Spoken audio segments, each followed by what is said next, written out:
Man, they're right. This camera does bring out the gray in my hair and it adds an extra 10 pounds to me. Who am I joking? I'm fat and old. Ethical Preparedness 50 caliber freedom seed! Today, you are going to learn what most people do not know about trying to grow their own food that will feed them should things go sideways, should we have another Great Depression or something like that. So if you are like me, you may have concerns that our economy may not always be so great to allow us to go to a store to buy food to feed ourselves with. And then if you are like me, maybe you put back some food for these possible future hard times. And then if you are still like me, maybe some of this food is put back as long-term storage food, but then also you want to try to grow your own food also. What I like about growing food is not only does it add a variety of taste to your long-term storage food, but also gives additional nutrients and vitamins to your diet also. So a couple of years ago, to try to protect my family against what I see as a high likelihood that we may have rough times down the road, I purchased this, what you would call a retreat. It's just a place out in the middle of nowhere where we can have a safe place to go should things go sideways. Plus we can also grow our own food here. Now, I did not want to do just vegetable style gardening here. I also wanted to get fruit and nut trees going here because these things take a couple of years before they can start producing food, but I wanted something that would continuously grow year after year without me having to plant it every year. And besides just getting vegetables, I also wanted fruit in the diet also. And then with the nut trees that I am getting established here, something that a lot of people in the preparedness community don't think about is that we need fats in our diet. And a lot of that long-term storage prepper food does not have fat in it because fat does not typically have a long storage life. And one of the ways that I plan to get healthy fats into my diet, should the family ever have to come here, is by getting more of these nut producing trees established on my property. Now this little chestnut tree may not look like much now, but several years from now it will be larger and it will produce actual nuts for my family to be able to eat. And it's not just nut trees like this, but also the black walnuts and the pecan trees that I have also planted that, again, several years from now will actually start producing nuts for us where we can actually have some fats in our diet. And those are going to work in conjunction with the black walnuts and the oaks that I already have grown that's fully matured in my woods. But my whole goal here is that we just won't be able to pick apples or pears or whatever or nuts off the trees and eat them, but we can also make jams from them. We can make nut butters from them. We can actually make the stuff that will help preserve that food, so that way once the apples would normally rot themselves because they don't have that long of a shelf life, by making the jams and stuff like that, you actually preserve that food that you can eat that for the rest of the winter. But anyways, when we started trying to plan what kind of fruit trees that we were going to plant here at this property, we were like, oh, we like Macintosh apples, and we like Honeycrisp apples, and we like this kind of peach, and we like that kind of pear.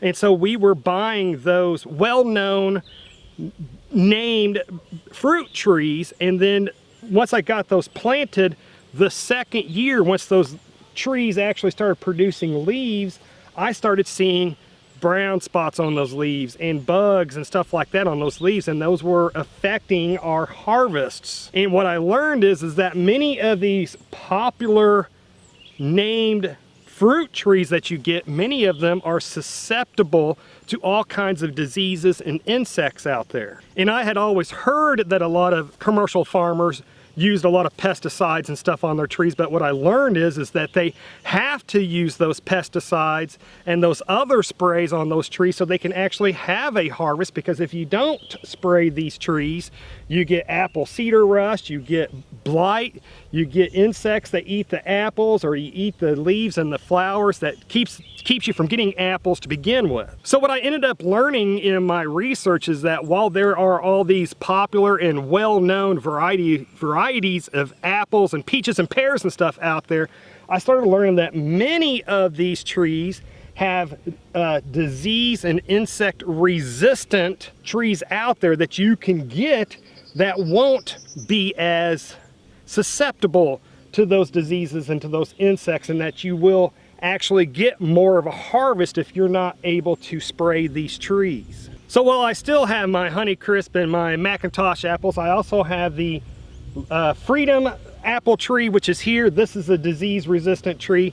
And then also over there, the Liberty apple tree, which is another one of the more disease resistant trees. And so if things go sideways, and if I can't spray these trees, and I don't like spraying trees to begin with, but if I can't spray the trees, these should, and from my research, will actually produce apples.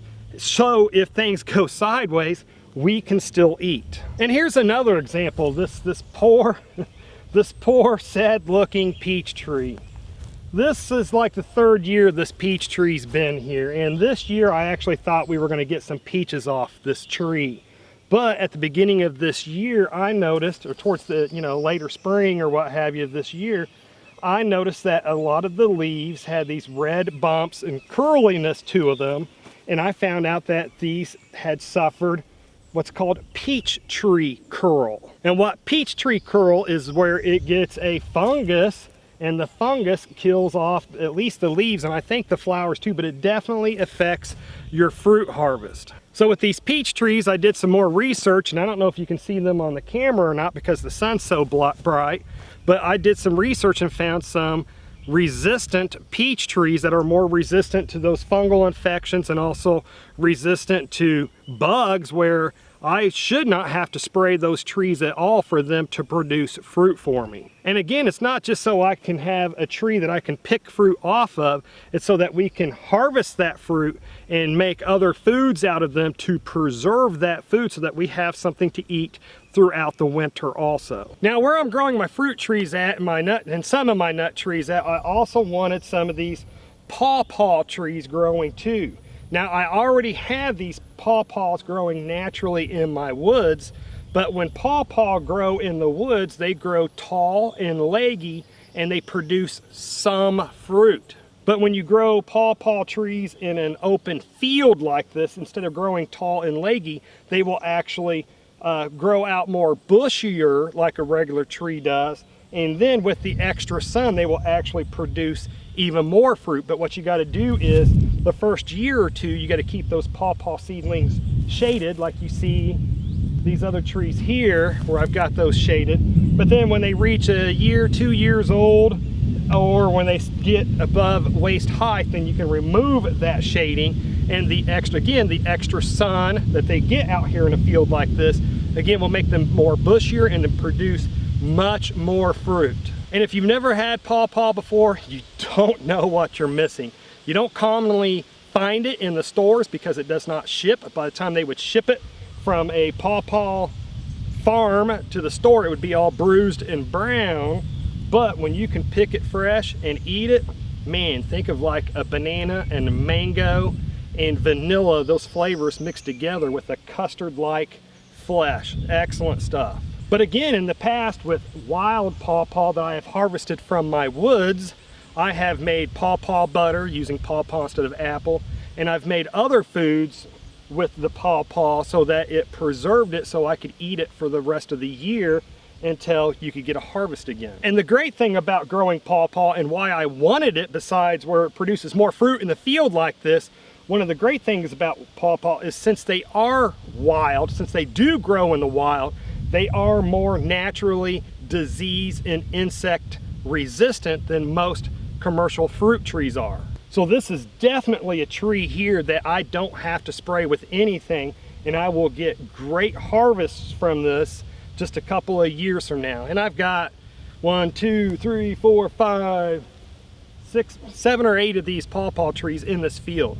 Anyways, when you are researching what type of food producing trees that you want to plant in your prepper forest or whatever you want to call it is that I think it's really important that you research to find out what are the most disease and insect resistant trees that will grow, here's the magic word, in your area of the types of fruits and nuts that you like. And while I may not like one of those disease-resistant apples as much as I may say like a Honeycrisp apple, if things go sideways and I can't run out and buy those sprays for the trees, I would much rather have 100 of those disease-resistant apples to feed myself and my family than one or none of those Honeycrisp apples because disease and insects killed all the apples. So what disease and insect resistant vegetables and trees do you like to grow? Why don't you comment down below with your favorite ones to help the community out?